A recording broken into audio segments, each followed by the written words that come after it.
There has never been a more important time to understand that now is not the time to stay silent, but we cannot pave new pathways and we cannot create new paradigms if we are still operating from learned limitation. Welcome to Wild and Finally Fucking Free, the show for disruptors, rebels, and revolutionaries who know they're here to change the damn world. I'm Kylie Patchett, your voice and visibility catalyst, and here we dive into unapologetic truth, magnetic messaging, and visibility that actually feels good in your body, your bones, and your business. We share the stories of the out-of-the-box, neuro-sparkly, creative, witchy wild ones, rewriting how we live, love, learn, and lead. This isn't about being louder. It's about being rooted, resonant, and regulated so you can be real, raw, and ready to roar. If you're done contorting yourself to fit the mold and you're ready to own your voice, your power, and your place in the revolution, welcome home. Let's dive in. Hey friends, welcome to another solo episode. This one is inspired by a conversation that we had in my Raw Rev group, which was actually initially inspired by two separate conversations I had with voice coaching clients. And it made me want to ask the Raw Revolution ladies to journal on a couple of things. And I'm going to give you the prompt. So if you have the space to be able to journal on the same things and come to your own answers, that could be fun. Otherwise, let it wash over you and then see what your beautiful mind, spirit, body wants to bring into your awareness at some other later date. So we were talking about this concept of confidence. And one of the clients was saying, the initial client conversation was about, yeah, I feel really confident about it because blah, blah, blah. And there was a list of these external circumstances, like I feel heard by someone, the conversation goes my way, or I get a pay rise, or I feel good in myself, or whatever. And some of that is an external environment thing, something that other people are doing. And some of that is an internal felt sense, right? I feel good in my body. And when I asked more about that, I was like, okay, so tell me more about like, when do you feel good in your body? Is that like how you dressed, how you look, or is it more of a felt like a visceral sense? And her immediate reaction was, oh, that's easy. When I've had enough sleep, when I've been eating well, when I'm moving, because for her, the connection was movement, being able to be like present with your own felt sense of the world, right? And so it was really interesting to me. And I was like, oh, interesting. So some of those things rely on external conditions that you really have, like you can do whatever you can to influence or impact those things, but some of it is completely out of your control. And so to hang this concept of I can be confident only if certain things go my way, I was like, oh, that feels really conditional to me. Like, I wonder how, actually two questions. I wonder how we could open up unconditional confidence. What would that feel like in your body? What would that look like in day to day? What would that look like in a work situation or a business sales call or a conversation with your partner? And the secondary thing is then if I was unconditionally confident, what would I be able to do? How would I carry myself through business? What lens through which would I make decisions? And so the journaling prompt that I would love to invite you to feel through is just an open sentence, or an open prompt, which is, I can be confident. Now, I'm talking about in business, but you could put this in a life circumstance or a relationship or whatever, wherever you want to feel it emphasized. I can be confident if, and I know I'm using suggestive language, right? Because if by definition is a conditional thing. I can be confident if. And it's so interesting because in my Raw Revolution mastermind groups, because we are from all over the world, on the days that we have a call, I do two different sessions, right? So I'm running the same like framework, scaffolding of the call, but with two separate groups of people, two different time zones. So for me, one's 9 o'clock in the morning. And for the second one, which is more European clients, it's 4 p.m. in the afternoon. Now, my normal energetic flow is to be pretty switched on in the first half of the day, but by 4 o'clock, I'm starting to feel not as switched on, but I also notice that I am more readily connected to my intuition. So it's very interesting to me that even when I journaled on my own prompt, my answers started to change. So I'm really interested to hear what your list has. And it was also really interesting to me when I gave that prompt, because the intention behind the prompt, and of course, as a good coach, you're just asking high quality questions, right? The answers you don't have any control over. But my intention was to uncover these conditions of, is that really confidence thing? If I was to, and I guess the other kind of piece to bring to the table here is from an internal family systems perspective, that kind of breed of thought says that if you're in your authentic capital S energy, or your, I call that the wise woman. So the me that is underneath all of the parts, all of the fears, all of the doubts, all of the learned limitation, all of the itty bitty shitty committee bullshit in my head that comes up. And that's part of the human experience. There's nothing wrong with any of that. But it is important that we can identify that those are all parts of the system playing a protective or a firefighting role. And what is underneath is this authentic self with the capital S energy. And it's not an energy, it's the truth of who you are. And how I like to talk about it is either the wild woman or the truth of who you are before the world taught you how to be. Before you got all of those not good enough or too much, or you need to be a certain way to be okay, that success equals Y, happiness equals Z, love equals blah, blah, blah, like all of the conditions that you've received, right? And so when we're in self energy with the capital S, there's 8 C's. I never remember all of them, but we'll have a go. Curious, compassionate, creative, courageous, confident, which is the one that I'm thinking of. Oh my God, I know, it's bad. It's not bad. 6 out of 8. Anyway, internal family systems people, fill in the blanks. But anyway, the point is, one of the 8 C's that they say is the way to check in with, am I in self energy or am I in a part?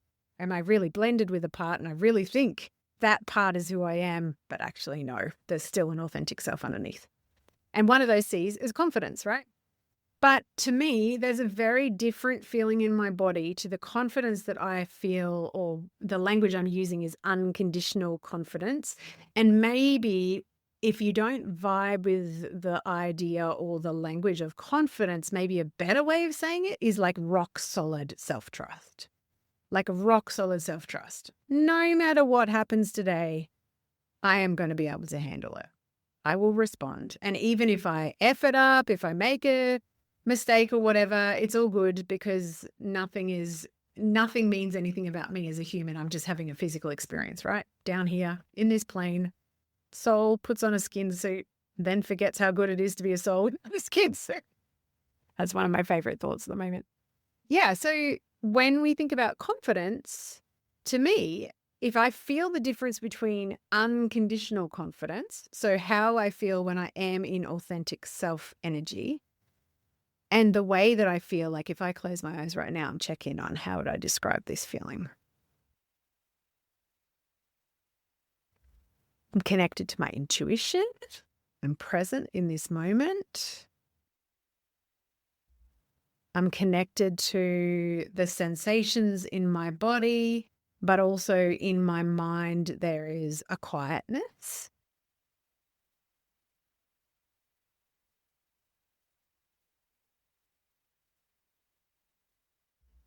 Yeah, I think for me, the word that I would maybe describe it as is just peaceful.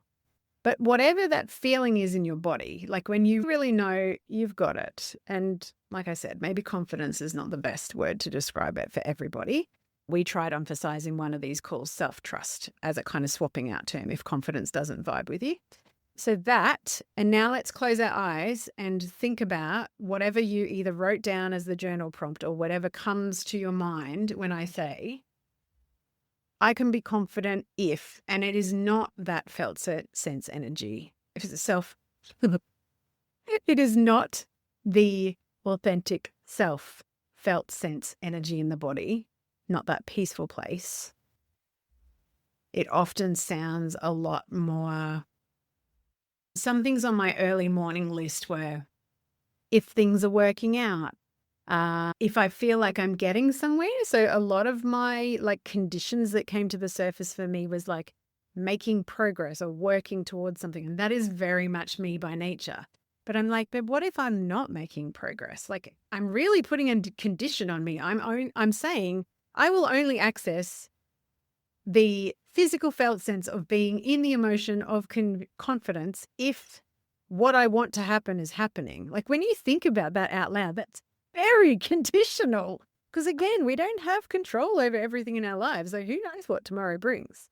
And so when I feel into that kind of like conditions, if this happens, some people said, if I feel like other people are seeing me, if I trust the people that I'm with, if I have had a good night's sleep, which is prefacing something I'm going to get to in a second. But just close your eyes, and whatever your list is, whatever your conditions, when you're in a place where you're trying to tell yourself a story of, I have to be a particular way to be confident. I have to do a particular thing to be confident. I have to have a particular thing to be confident. I have to have achieved a particular thing to feel confident. On that list, can you feel the visceral difference? Interesting. Straight away, my sensation goes from being like in my chest and my belly and that like grounded, peaceful energy to much more up here. And in fact, I feel like a constriction in my shoulders. And so if you were feeling into those two different states, and I do have to say too, I need to be really aware of something. I find it fairly easy to get into my body and sense things. And I also find it pretty readily available to picture things in my mind. But when I give clients these kinds of exercises, I will always preface it by saying, let's normalize all your senses. So maybe when you're feeling into two different emotions, you get a word or a spoken message or like an auditory connection or a pattern or something that is completely different to what I'm saying. So if I'm saying like, experience this down in your body, and you're like, that's not actually where I get my feedback from when I'm moving through the world, do it through whatever lens you is, my goodness. So one of the senses that is always speaking to me, like literally, is that I have a jukebox on 24/7 in my head. Although, as I'm saying that out loud, I'm actually very aware that I have not heard any songs today on the jukebox. But often I am moving through life, and whatever is playing out here in the external environment, my brain, I think it is a neurosparkly thing, because I once asked this on social media and people were like, oh, yes. And then I was like, hang on a minute. How many of you are neurosparkly or think that you might be neurosparkly? And most people were saying that. But yeah, often my neurosparkly brain will be playing a particular song on a soundtrack. And sometimes I get a song stuck in my head and I'm like, I don't know what the message is there or what you're actually curating for me. Like, what is that connected to? And sometimes I've had to go and look up the lyrics of a song to get to something that feels like, okay, I understand. Anyway, I digress.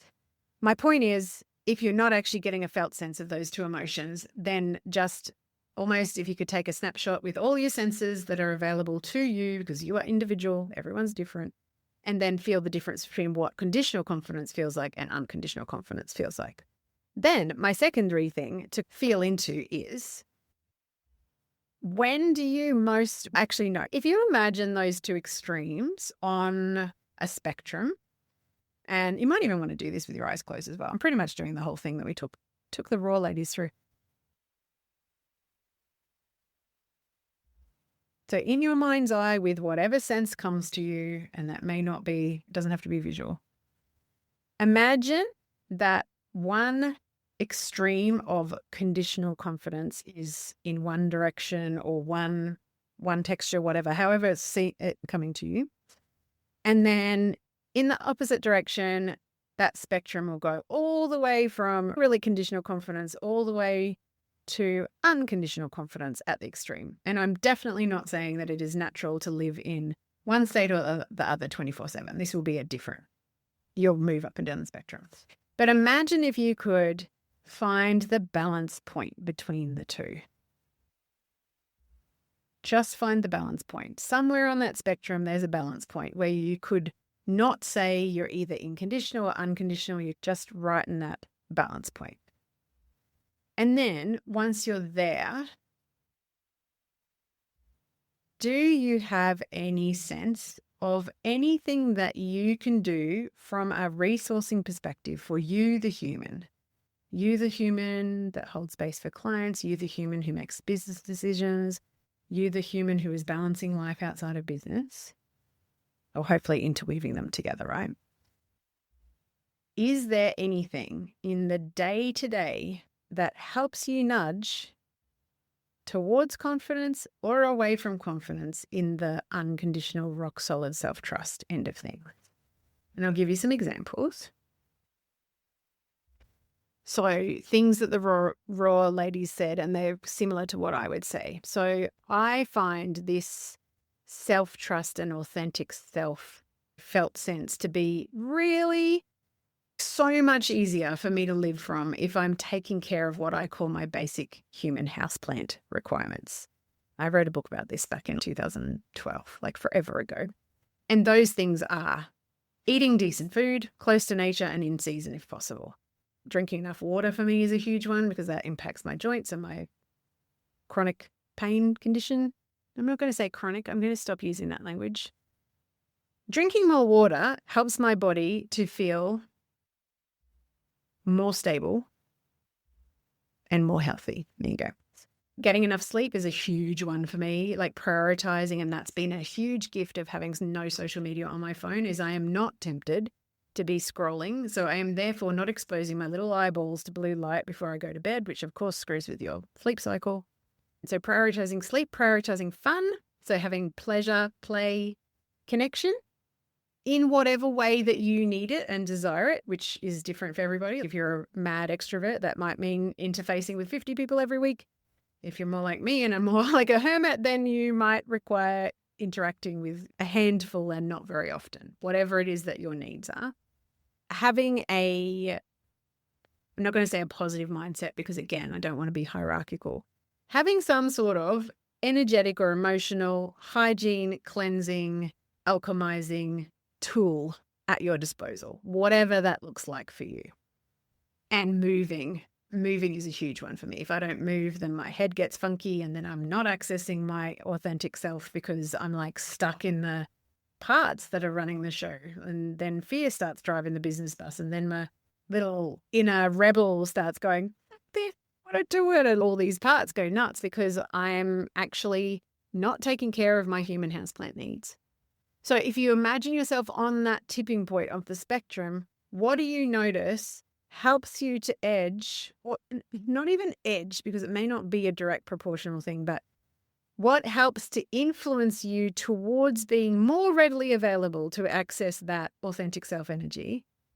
And then on the flip side, what are some of the things that you're doing now that are actually contributing to thinking about confidence or being in self-trust, especially in business, are eroding, that you're heading more towards the conditional end of confidence, which is not the real confidence, right? It's not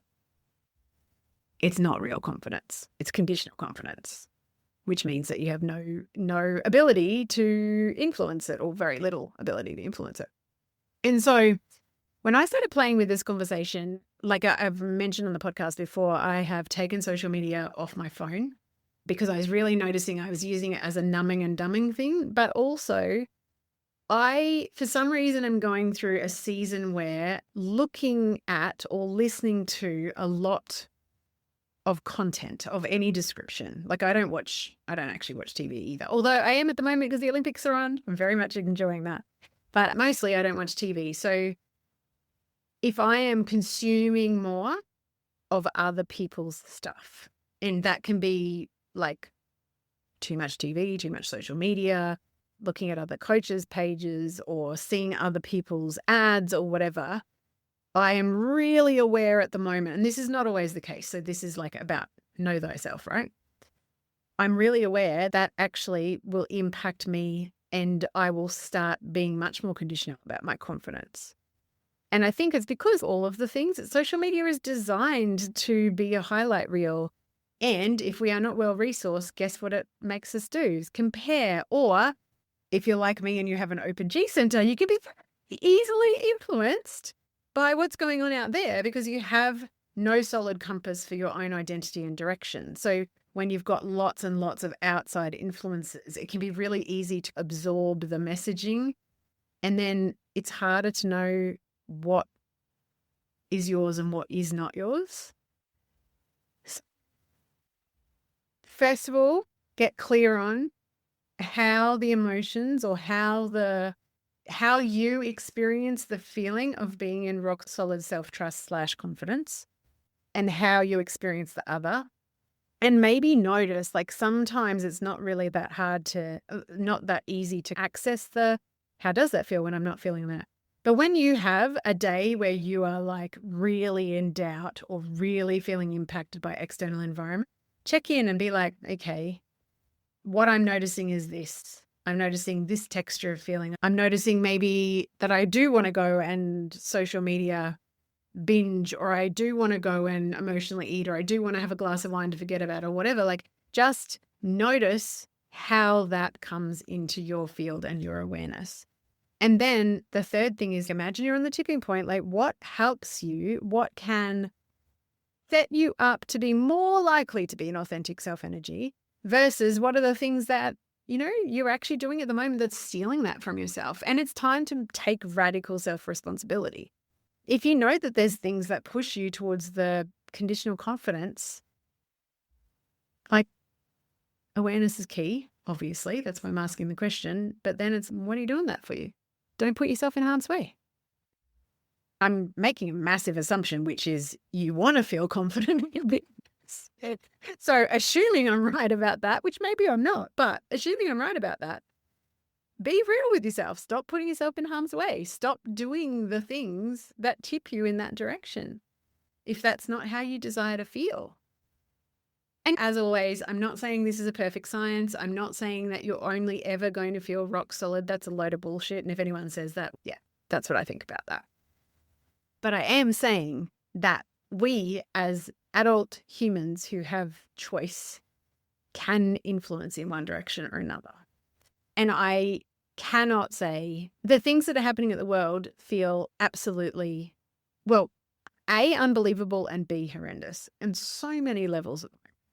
And I have never been so freaking clear in my life that if you identify yourself as someone who is a thought leader, a paradigm shifter, here to create new pathways for the world in whatever way, in whatever genius zone that you have, you cannot continue to play by the old paradigm rules.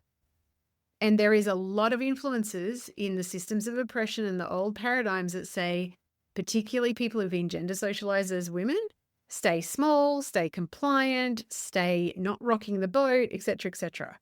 So you could live your entire life through the lens of learned limitation and conditioning that you've received from those systems of oppression, or you can make it part of your mission to actually make sure that you're practicing radical self-responsibility and resourcing yourself in a way that helps you break the chains of the systems of oppression that we've all grown up in. And there has never been a more important time for that. There has never been a more important time to understand that now is not the time to stay silent, but we cannot pave new pathways and we cannot create new paradigms if we are still operating from learned limitation. We're still operating from all of these parts that are running protection and firefighting, and we don't even understand what the felt sense between you in your wise woman / man, however you identify, and if you don't identify with either, wise one, let's go wise one. You in your wise one versus you in all of these conditions that you've been taught about the right way of moving through the world. This one will change the world. This one upholds the old systems of oppression. End rant. Have an amazing day. Thanks for tuning in to another episode. If this episode lit a fire in your body, in your business, deep down in your bones, please take a moment to drop a rating and review so more rebels just like you can find us. And don't keep this goodness to yourself. Share it with your disruptive rebel and revolutionary friends who are ready to roar right alongside of you. Until next time, stay wild, stay unapologetic, and stay fucking free.